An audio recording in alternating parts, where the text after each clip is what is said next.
Nós vamos fazer mais uma leitura bíblica para o nosso estudo dessa noite.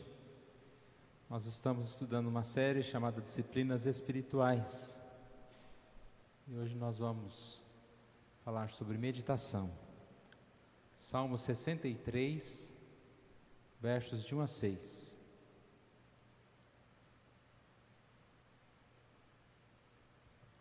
Ó Deus, Tu és o meu Deus forte, eu te busco ansiosamente.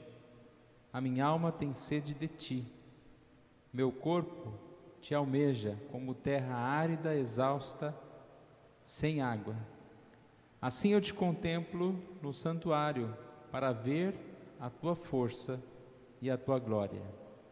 Porque a Tua graça é melhor do que a vida e os meus lábios Te louvam. Assim cumpre-me bendizer-te enquanto eu viver. Em Teu nome levanto as mãos, como de banha e de gordura farta-se a minha alma, e com júbilo nos lábios a minha boca Te louva. No meu leito, quando de Ti me recordo, em Ti medito durante as vigílias da noite. Quando de Ti me recordo, em Ti medito durante a vigília da noite. Vamos orar mais uma vez, irmãos? Obrigado, Senhor Deus, por esse momento tão importante, ó Deus, de estarmos meditando na Tua palavra. E que o Senhor Deus fale conosco, aos nossos corações, nos dê sabedoria para entender e para falar tudo aquilo que o Senhor Deus tem para nós nessa noite. Nós oramos em nome de Jesus. Amém.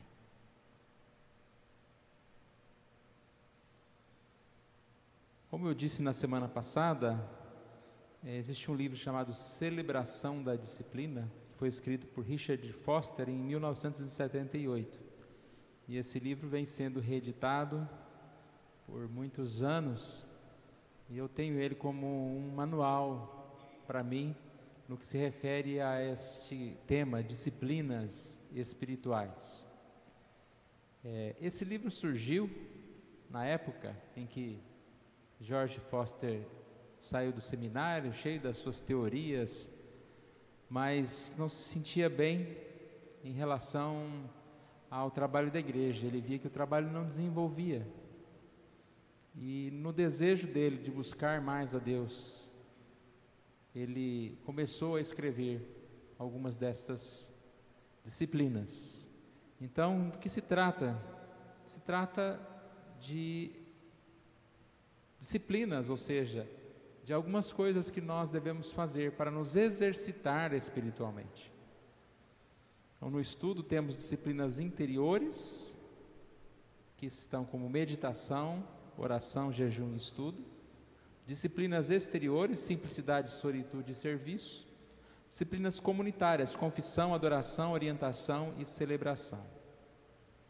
Disse na semana passada que o objetivo desse estudo não é se separar do mundo no sentido de um pensamento gnóstico, como se a vida fosse apenas espiritual. Não, é um momento em que nós nos preparamos espiritualmente para viver.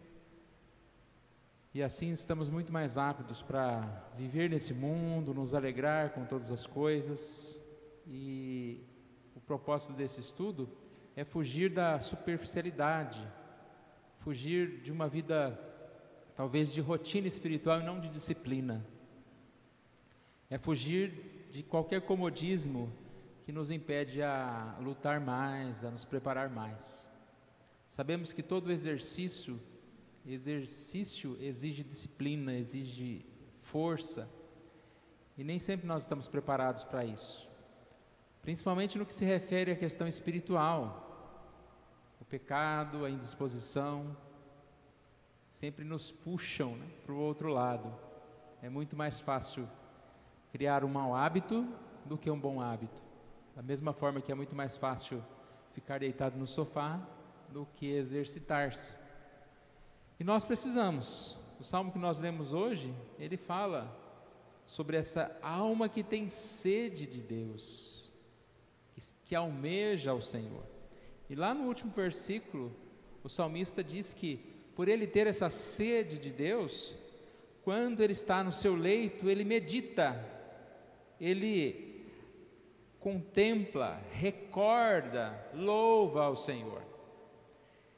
Nós lemos também na semana passada um outro salmo, o Salmo 42, 1 e 2, que fala: como suspira a corça pelas correntes das águas, assim por ti, ó Deus, suspira a minha alma. E ele fala que a minha alma tem sede do Deus vivo e do Deus verdadeiro. E como a gente mata a sede de Deus? É buscando o Senhor mais, é nos exercitando à medida em buscar algumas dessas disciplinas que nós vamos estudar e outras, para que a gente se torne mais e mais fortalecido no Senhor. Então, a primeira parte, disciplinas interiores, hoje a meditação.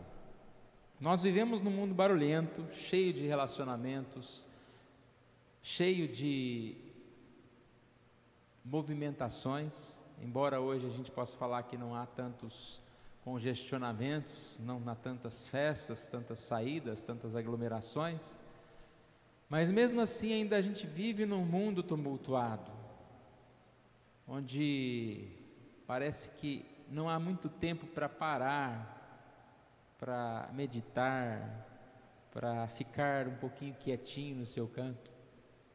Talvez hoje a gente não tenha muita coisa acontecendo conosco, mas a gente tem um aparelhinho, né, chamado computador, chamado celular, que nos informa o tempo todo os mais variados tipos de coisas, e às vezes a gente sossega um minutinho e lá vem uma notificação, e a curiosidade faz com que a gente vá lá logo olhar, e aí a gente só foi olhar a notificação, de repente você está lá 15 minutos, meia hora, ali se perdendo pelo mundo. E o que a gente tem visto é que, por mais que tenha informação, mais desinformados nós estamos. Hoje em dia é tão difícil estar informado. Quando você ouve uma notícia, de repente você vai ouvir uma outra totalmente oposta àquela primeira. Você não sabe qual é a verdadeira. Às vezes você escolhe uma que você gosta mais, né? Mas você nunca pode afirmar: não, isso é verdadeiro, principalmente do que é dito na internet. Falando também em relacionamentos, hoje a gente conversa com tantas pessoas, a gente tem contato com tantas pessoas também nos veem, talvez pela internet, uma postagem que você coloca em alguma rede social, mas esses relacionamentos ainda estão tão distantes, tão vazios, e tudo isso, ao invés de nos ajudar, tem nos dispersado um pouco mais, tem nos incomodado, tem nos deixado ansiosos, e nós precisamos parar. Então essa primeira mensagem fala sobre esse parar, sobre esse meditar. Uma frase de Richard Foster, o escritor do livro, diz: precisamos estar dispostos a descer ao silêncio recriador, ao mundo interno da contemplação. Ainda nesse mesmo sentido, Thomas Merton diz: a verdadeira contemplação não é um truque psicológico, mas uma graça teológica. Então ele fala para a gente não confundir meditação como se fosse aquela meditação transcendental, meditação de algumas religiões orientais, em que eles tentam controlar as ondas cerebrais, eles tentam esvaziar a sua mente, isso para escapar muitas vezes da própria existência. Então o homem sem Deus, ele está vivendo num desespero que ele medita para afastar-se dos seus medos, mas ele não tem nenhum compromisso de encher-se de nada, ele não tem compromisso com Deus, ele apenas está tentando liberar os seus nervosismos. Já a meditação cristã, ela vai além dessa separação, é a ideia de esvaziar a mente a fim de enchê-la. Então eu vou deixar um pouquinho de tantas coisas que estão ocupando indevidamente a nossa mente, tantas notícias, tantos avisos, tantas conversas, para que eu possa esvaziando, silenciando essas coisas, eu possa ouvir a Deus, eu possa meditar no Senhor, eu possa gastar o meu tempo com as coisas do Senhor. Meditação cristã não é algo inventado por homens, nem por George Foster, escritor do livro. Existe na Bíblia cerca de 58 vezes duas palavras que se referem à meditação. Não a palavra meditação diretamente, mas temas referentes à meditação. E o significado de meditar é ouvir, refletir, relembrar, ponderar Deus, os caminhos de Deus, a palavra de Deus. Isso numa ideia de ouvir para responder, ouvir para aprender, para se arrepender, para buscar mudança. Então, nós sabemos que é bíblico. Eu vou ler alguns versículos aqui, por exemplo, o Salmo 1, todo mundo conhece. Bem-aventurado o homem que tem o prazer na lei do Senhor, e na sua lei medita de dia e de noite. Feliz é aquele que medita na palavra do Senhor. E quando você fica ouvindo más notícias, você vai ficar meditando aquilo.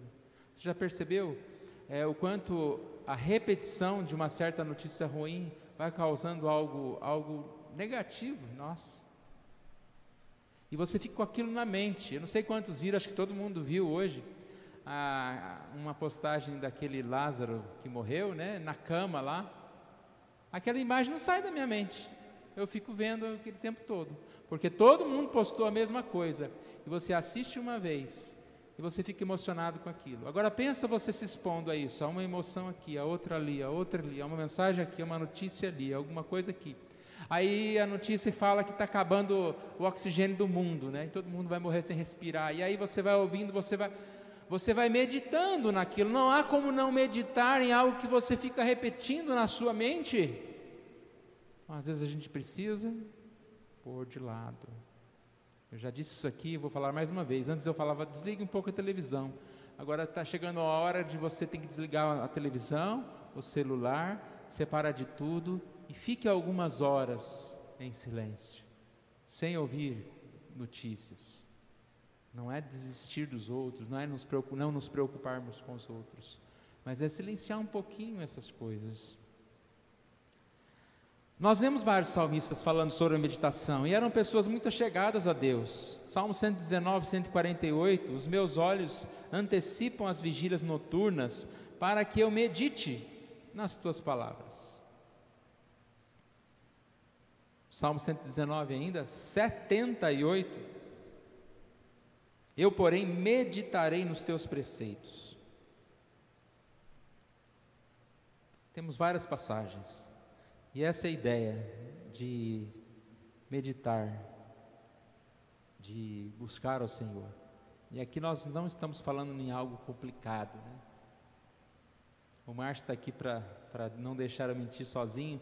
Tem exercício complicado? Não tem. Faz assim, qualquer um faz isso aqui. A partir do momento que você aprendeu a fazer o exercício, ele não é complicado. Ele pode ter um grau de dificuldade. O que nos falta é fazer. Então, quando eu falo aqui, vamos meditar, o que será isso? Não tem nenhum manual aqui de 50 mil pontos, exercícios de meditação. Eu acho que todo mundo sabe o que é meditar. E nós meditamos? Aí que está a questão. Eu lembro que quando eu fui para a minha primeira igreja, numa cidade em Mozarlândia, até o Aparecido estava aí no YouTube, não sei se ele está ainda assistindo. Era lá da minha primeira igreja, lá em Mozarlândia.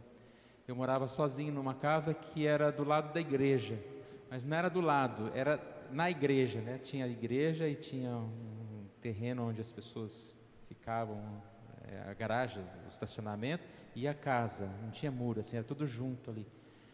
E eu sozinho, então vai meditar bastante, né? Eu gostava muito de ficar numa janela que tinha na casa. Eu abria a janela, muito calor, abria a janela e ficava olhando para fora. Eu olhava para a igreja, olhava para a rua e ficava parado ali, meditando. E aí você pode meditar sobre a vida, você pode meditar sobre um versículo, Você pode meditar sobre as pessoas. E aí você vai percebendo como isso faz bem. Porque a meditação, ela vai desenvolvendo na nossa mente, né, algo que vai trabalhando a nossa vida. Como eu aprendo a meditar? Meditando. É a mesma coisa que a gente fala sobre oração. Orar é fácil? Mais ou menos, né? Quando você começa a orar, você não está acostumado, você ora 1 minuto, já não tem mais muito assunto. Mas quando você vai exercitando, tudo que você vai repetindo, você vai aprimorando, e você vai fazendo aquilo mais naturalmente. Como fazer um exercício físico, como tocar um instrumento, aquilo vai se tornando mais natural. Meditar é a mesma coisa. Então, meditar é essa capacidade, ou esse desejo de ouvir a Deus. Preparar-se para meditar. Como eu disse, procure talvez, primeiro tirar tudo que está te impedindo de ficar em silêncio. Talvez os eletrônicos, talvez você entrar no seu quarto ou num cômodo da casa e fechar a porta. Melhor ainda se você puder ir para um lugar isolado. Às vezes quando eu faço caminhada mais distante, né? É bom que você está meditando, você está sozinho lá na pista, lá não está ninguém com você, você está meditando, você tem a natureza, você tem aquele momento que você pode ficar pensando livre. Meditar, começar a ouvir, né, o próprio corpo, respirar melhor, caminhar, ouvir os barulhos. E como eu disse, isso é muito bom porque ele vai exercitar a imaginação. Olha aqui o que Foster diz sobre a imaginação. A imaginação é mais forte do que o pensamento conceitual e mais forte do que a vontade. Então o que ele diz? Que a imaginação é algo que, poxa, leva a gente para lugares que a gente não imaginou. Boa essa, não imaginou. Pense no seguinte, quando você assistir um filme, está tudo pronto ali, não está? Aí tem o cenário, tem tudo. Quando você lê um livro, você tem que exercitar a imaginação. Então você ouve lá, o fulano te levou um tiro, você imagina uma pessoa. Sem querer você vai criando esse processo, você imagina onde ele levou o tiro, porque se não tiver escrito lá, você já imagina um lugar, você já imagina ele caído. E cada detalhe que você vai lendo no livro, você vai imaginando. A Bíblia não tem figura de propósito, a Bíblia não é um filme, ela é um livro escrito para que nós possamos imaginar e sentir-se naqueles lugares. Por exemplo, quando você lê um texto como este aqui, de Gênesis 24, 63, saíra Isaque a meditar no campo ao cair da tarde. Já na sua mente você já fez esse cenário, né? O cair da tarde, uma pessoa andando pelo campo, e lá conta que enquanto ele estava andando pelo campo, foi chegando um carro lá, né, aí eu vou trocar o nome da esposa dele, Rebeca? Ajuda aí, gente, a Nádia não está aqui hoje. E aí o que acontece? Você já imagina aquela cena, você já imagina ele vendo pela primeira vez a sua noiva, né? Então, é tão bom a gente poder fazer esse exercício. E a ideia aqui é quase que se colocar dentro da cena.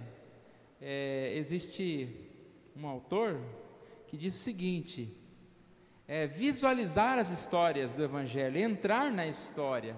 Então, como a gente estivesse ali, participando daquele lugar, estando ali naquele lugar. Isso é meditar, sentir-se naquele lugar, sentir a dor.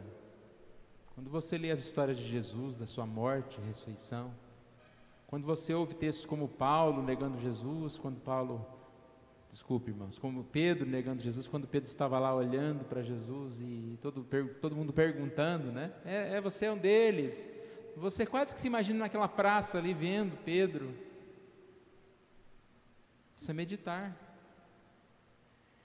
Isso faz muito bem para nós. Isso vai fazer com que a gente possa crescer espiritualmente. A ideia de meditar num mundo tão ágil pode até parecer estranho, Mas exatamente é isso que nós precisamos, fugir da superficialidade. Nós falamos que temos muita informação. Quando se tem muita informação, é mais difícil se ter uma informação correta, uma informação verdadeira. E quando a gente separa dessas coisas todas e busca um centro, fica mais fácil entender. Às vezes, quando a gente fala de estudar a Bíblia, o problema não é a quantidade de versículos bíblicos que nós vamos estudar. Eu gosto muito de livros pequenos. Estou lendo agora 2 livros do W. Tozer, Wilson Tozer. Ele tem alguns livros de 3 páginas cada capítulo. E é tão bom. E eu estava lendo uma pessoa que participou da edição do livro, ele falou assim: não leia mais de um capítulo, porque esse capítulo, ele tem um contexto. Por exemplo, a mensagem de hoje cedo é um capítulo do livro dele, que eu reescrevi. As partes que estão escritas por ele estão com aspas, as outras partes fui eu que escrevi do que eu tirei de lição do livro. Mas você percebe que aquele contexto, não adianta eu ler 30 mensagens, você lê uma mensagem, coloca na sua cabeça e medita nisso. A mensagem de hoje cedo falava a respeito do tempo, que não era o tempo que curava, mas é Deus que cura. Então é um conceito. Se você, durante um dia, você meditar nesse conceito, o que esse conceito representa na sua vida, o que eu estou errado diante desse conceito, o que eu preciso aprender desse conceito, o que eu posso tirar de lição, isso é meditar. Um outro exemplo, você pode ler: quanto amo a sua lei, não é o que nós lemos? Nela medito de dia e de noite. Você olha para esse versículo e começa a meditar e questionar: eu amo a lei? Porque aqui está falando que eu amo e medito. Será que quem ama consegue não meditar? Aí você fica lá, e se eu não medito eu amo, e se eu amo eu não medito, blá, blá, blá. É coisa boa, gente. Não é ficar... Eu não vou nem falar, né? Vocês entenderam o que eu pensei. Não é ficar o dia inteiro meditando naquilo que está passando na televisão. Meditar em coisa que tem sentido, que tem propósito para a minha vida, que vai mudar a minha vida. E aí você fica meditando, né? Quanto eu leio? Quanto eu já li? Quantos livros eu estou estudando da Bíblia? Estou estudando pelo menos 1 Pedro lá, o pastor tem uma mensagem lá de meia hora, cada quarta-feira só. Se você não quer assistir no horário do culto ou não pode, tem lá o vídeo lá para você assistir, meia hora por semana de 1 Pedro. O quanto eu tenho alguns compromissos com a leitura e com a minha igreja, e aí você pode ir longe com isso. O quanto eu anuncio aos outros, o quanto eu tenho me esforçado para praticar isso que eu medito. Eu vou ficar meditando sobre perdão uma semana. Aí, dá licença, sai da minha frente que eu estou estudando aqui sobre perdão. E começa a brigar. Você só sabe me atrapalhar. Tem que perdoar meu próximo, tratar bem meu próximo, né? Então, o quanto eu, ao mesmo tempo, estou praticando aquilo que eu medito.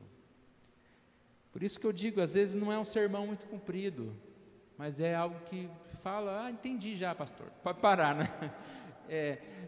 Não é muito conteúdo. A gente poderia estudar aqui as 10 disciplinas espirituais num domingo só, né? Mas o quanto eu ia guardar todas essas coisas, o quanto ia fazer sentido essas 10. Quando chegava na terceira, você não sabia mais qual era a primeira.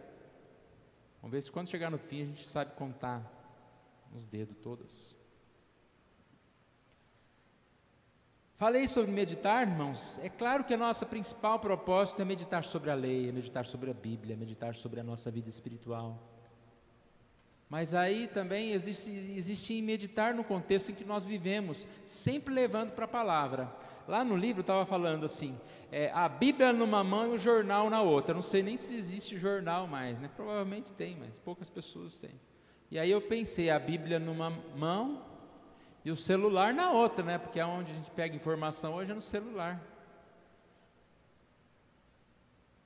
O quanto eu olho a Bíblia e a atualidade, o que está acontecendo, tentando discernir o que está acontecendo em relação a Deus, qual é o rumo dos acontecimentos, e a gente tem visto isso, irmãos, claramente, que por causa do pecado, por causa do homem, o homem que simplesmente ignora a Deus, coisas ruins acontecem. Para frear um pouco, para acordar um pouco de gente, que é melhor sofrer agora do que ficar sem Jesus. E a nossa esperança é que muitos estejam voltando para Jesus, porque é difícil fazer estatística hoje, né, irmãos? É difícil, Deus sabe. O desejo nosso é que a minha vida e a sua vida estejam sendo afetadas por esse momento tão difícil, mas afetadas do lado bom, que a gente possa estar buscando mais a Deus, entendendo o propósito de Deus. Nunca se falou tanto em morte, e sempre existiu morte, sempre existiu doença, sempre existiu velório todo dia, mas isso é para que a gente possa realmente entender o quanto nós precisamos nos preparar, não para a morte, mas nos preparar para a vida eterna, nos preparar para a nossa nova morada. Não construímos aqui nesse mundo, mas nós entendemos que o nosso tesouro é do Senhor.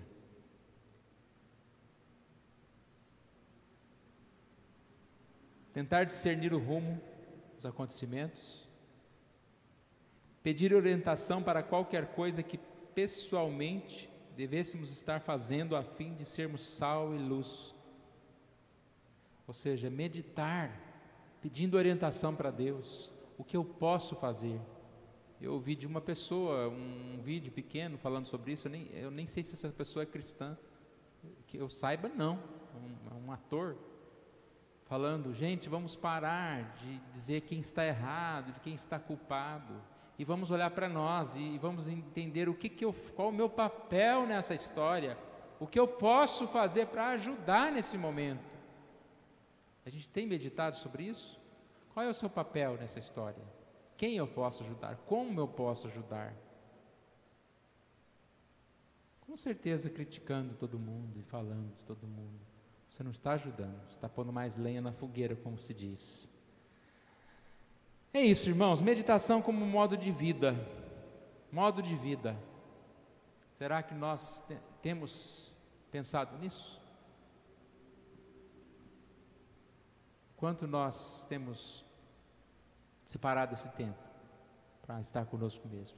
Um ano atrás eu disse que um grande problema que a gente estaria enfrentando de ficar em casa era conviver com a gente mesmo. E essa ideia, conviver com você mesmo, conhecer você mesmo, estar com você mesmo. Eu sei que muitos trabalham, muitos não mudam a sua rotina nesse tempo, mas talvez muitos estão com a rotina diferente, diminuiu o seu trabalho ou estão totalmente em casa mesmo. Mas aí não vai ficar o dia inteiro buscando o que fazer na internet, né? Na Netflix, na não sei o que, Lix e tudo mais. Vamos respirar, olhar para a janela, olhar a lua, né? Meditar, sentar numa cadeira, esses dias quentes, né? Lá no seu quintal, seja onde for. Eu estou falando essas coisas, eu estou começando a pensar, nossa, faz tempo que eu não faço isso também, viu, irmãos? Eu lembro que antigamente eu lavava muito carro, era um tempo bom de meditar, que eu passava a tarde inteira lavando carro. Agora nem lava carro mais, né? Porque não sai. Olha que coisa boa, pega uma tarefa para você fazer, mas aí não liga um monte de coisa não, porque a gente vai fazer uma coisa, já liga, já leva a televisão, já leva um som, já leva uma notícia falando lá, não, silêncio, pare lá para limpar alguma coisa, para fazer um trabalho manual, e medite, pega uma história bíblica e medite. E é uma coisa aqui para finalizar, é anotar, registrar aquilo que você meditou, aquilo que você imaginou. Da mesma forma que a gente esquece os sonhos, a gente às vezes medita durante o dia e vem umas coisas na nossa mente e se a gente não anotar, a gente esquece. Eu às vezes quando estou fazendo minha caminhada, minha corrida, estou lá longe, eu tenho uma ideia assim, né? Eu já fiz algumas vezes isso de gravar o que eu pensei, mas isso é difícil. Às vezes eu falo, a hora que eu chegar em casa, eu vou anotar e esquece. Porque são coisas boas que Deus fala conosco nesses momentos de meditação. E você tem que anotar, você tem que guardar. Porque senão a gente esquece. Eu tenho tido o privilégio de anotar muita coisa, né? Com essa história do livro. Principalmente agora, daqui para frente, eu escrevo 2 textos por dia, menos domingo. Então, são 12 mensagens por semana. E eu estou anotando, ou seja, aquilo que eu meditei naquele dia.